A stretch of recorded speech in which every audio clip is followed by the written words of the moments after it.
Welcome है आप सभी का आपके अपने चैनल लेसन एजुकेशन क्लासेस में। आज के इस वीडियो में मैं मुंशी मौलवी जनरल इंग्लिश का मोस्ट इंपॉर्टेंट क्वेश्चन आंसर कराने वाली हूं, जो कि आप लोग के एग्जाम में आएगा। तो चलिए वीडियो को मैं स्टार्ट करती हूँ और आप सभी को सामान्य अंग्रेजी यानी कि जनरल इंग्लिश के क्वेश्चन आंसर करा देती हूँ। तो यहाँ पे सबसे पहले आप लोग देखेंगे नरेशन के क्वेश्चन, यानी कि सबसे पहले मैं ग्रामर के ही क्वेश्चन करा देती हूँ, क्योंकि अभी आप लोगों ने जस्ट मॉडल पेपर देखा और उसमें नरेशन के क्वेश्चन आंसर बहुत ज़्यादा पूछे गए थे। तो यही मैं आप लोग को बता देती हूँ। तो यहाँ पे देखेंगे change the following sentences into indirect speech, यानी कि नीचे जो सेंटेंसेस दिए हैं इसको इनडायरेक्ट स्पीच में चेंज करना है। तो कैसे चेंज किया जाता है वो भी मैं आप लोग को बता देती हूँ। ऐसे नरेशन का एक आप लोग प्रॉपर वीडियो देख के जाना, क्योंकि ये बहुत ही इंपॉर्टेंट टॉपिक है। तो एक सेंटेंस है, Heera says my book is new. ये डायरेक्ट स्पीच है और इसे इनडायरेक्ट स्पीच में बनाने के लिए क्या करना होगा।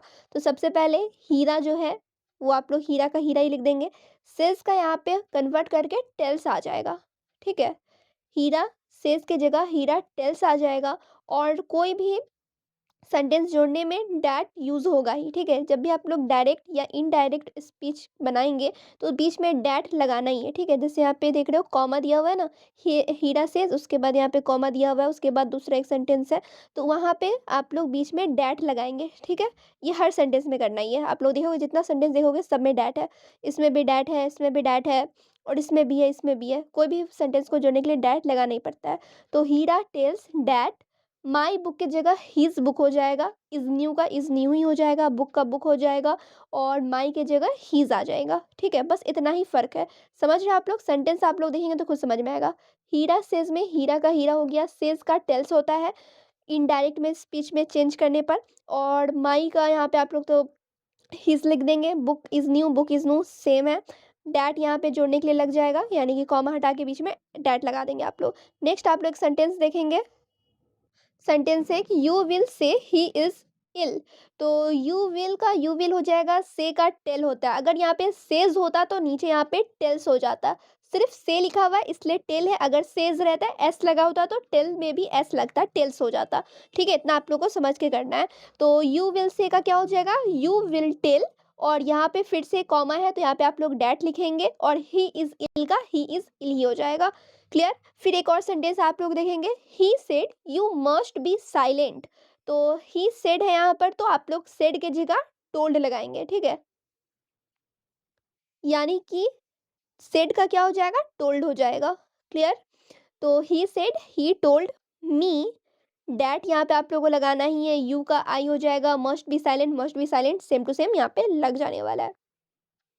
यानी कि आप लोग को नरेशन पे एक प्रॉपर वीडियो देखकर ही जाना होगा। ठीक है, तभी आप लोग को समझ में आएगा कहाँ पर क्या चेंजेस आएगा, ये सब चीज़। तो इससे आप लोग के एग्जाम में क्वेश्चन रहेगा ही रहेगा, तो इसे ज़रूर देख के जाना। प्रीपोजिशन, ठीक है, यानी कि फिल इन द ब्लैंक्स में प्रीपोजिशन यहाँ पे भरने को कहा जा सकता है। तो ये भी इंपॉर्टेंट ही है। जैसा कि आप लोगों ने मॉडल पेपर में देखा था, वहाँ पे भरने को क्या था कि कोई वर्ब फॉर्म भरना था वहाँ पर। ठीक है, मॉडल पेपर में वो दिया हुआ गया था, और यहाँ पे प्रीपोजिशन वाले क्वेश्चन है, यानी कि यहाँ पे प्रीपोजिशन आप लोग को फिल इन द ब्लैंक्स में भरना है। और भी यहाँ पे आप लोग देखेंगे सेम वही प्रीपोजिशन वाले क्वेश्चन है। ट्रांसफॉर्मेशन, यानी कि एक्टिव वॉइस से पैसिव वॉइस में ट्रांसलेट करने के क्वेश्चन भी आप लोग के एग्जाम में हो सके तो आ जाए। ठीक है, ऐसे नरेशन आता है, पैसिव वॉइस भी आ सकता है। यानी कि आप लोग दो वीडियो ज़रूर देख के जाना, एक ट्रांसफॉर्मेशन की और एक नरेशन की। क्लियर? और नेक्स्ट इम्पॉर्टेंट है इससे, या फिर पैराग्राफ आप लोग कह लो। इससे से भी आप लोग के एग्जाम में क्वेश्चन रहेगा ही रहेगा। तो अब किस किस टॉपिक पर अब इससे करके जाया जाए। तो सबसे पहले आप लोगों ने मॉडल पेपर देखा, उसमें एक ईद उल फित्र था। ठीक है, तो उस पर एक बार आप लोग ज़रूर प्रॉपर तैयारी करके जाना। और भी इम्पॉर्टेंट यहाँ पे मैं बता देती हूँ मदरसा पर। ठीक है, आवर मदरसा, योर मदरसा, माई मदरसा, इन सभी पर। ईद पर भी आप लोग देख सकते हो, यहाँ से आप लोग देख लेना, चाहो तो इसका स्क्रीनशॉट भी ले सकते हो। नेक्स्ट है डिसिप्लिन। ठीक है, इस पर भी आप लोग एक बार ज़रूर देख कर जाना। और कंप्रेहेंसन, ये तो खैर बहुत ही इंपॉर्टेंट टॉपिक है और आप लोग के एग्जाम में भी आ सकता है।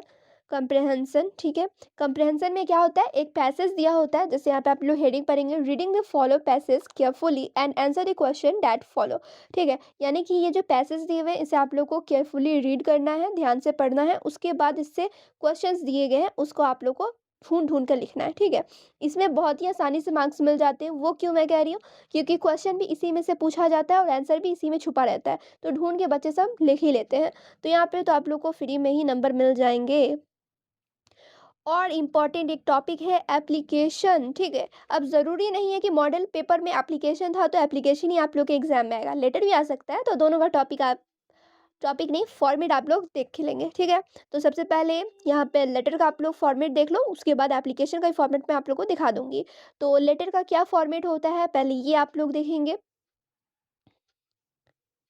जिसको भी आप लोग लेटर लिख रहे हैं, उसका आप लोग नाम लिख देंगे डियर करके, जो भी नाम होगा, ठीक है? बीच का जो फॉर्मेट है, ये तो आप लोग का समझ लो, जो क्वेश्चन रहेगा उसी के अकॉर्डिंग बनाकर लिखना है। और लास्ट में आप लोग लिख सकते हैं योर लविंगली फ्रेंड, और जो भी नाम है आप लोग नीचे लिख देना, ठीक है? इस तरीके से। और साइड में आप लोग को डेट भी लिखना होता है, जैसे यहाँ पे लिखा हुआ है सेम टू सेम। अब एप्लीकेशन का फॉर्मेट यहाँ पे आप लोग देखेंगे तो सबको पता है, टू द प्रिंसिपल से स्टार्ट होगा। उसके बाद जो भी मदरसा या फिर स्कूल का नाम होगा वो आप लोग लिखेंगे सर या मैम, यहाँ पे सीधे सर लिखा हुआ है, आप लोग ऐसे करके स्लैश करके मैडम भी लिख सकते हैं, ठीक है? ऐसे थोड़ा अच्छा नंबर मिलता भी है। सर मैडम करके आप लोग लिखेंगे, उसके बाद बीच का जो फॉर्मेट रहेगा वही आप लोग के क्वेश्चन से उठ के लिया जाएगा, बीच का खुद से बना ही कर लिखना होता है। लास्ट में आप लोग ओबीडिएंटली, योर ओबीडिएंटली, योर फेथफुली, जो भी आप लोगों को नीचे अच्छा लग रहा है वो आप लोग लिख देंगे, नीचे अपना नाम लिख देंगे, डेट लिख देंगे, क्लास लिख देंगे, ये सब चीज़ इस तरीके से लिखा जाता है एप्लीकेशन। तो ये थे कुछ कुछ इम्पॉर्टेंट, समझो तो आधा से ज़्यादा तो यहाँ पे मैंने करा ही दिया है। और जो बच गया है, ठीक है? और क्वेश्चन जो जो बच गए हैं वो आप लोग को एक और पार्ट मिलने वाला है, उसमें मिल जाएगा। यानी कि लिटरेचर का क्वेश्चन आप लोग को दूसरे पार्ट में मिलेगा। लेकिन ये बहुत ही इम्पोर्टेंट वीडियो है, आप लोगों को एक बार में समझ में नहीं आ रहा है तो 2 बार देखना, समझ में आ जाएगा। और वीडियो को लाइक भी कर देना, शेयर भी कर देना अपने सभी दोस्तों के साथ। और तो और इंस्टाग्राम पे मुझे फॉलो कर लेना, क्योंकि वहाँ पे भी मैं वीवीआई क्वेश्चन आंसर देती हूँ और भी अपडेट्स आप लोग को वहीं पर मिलते हैं।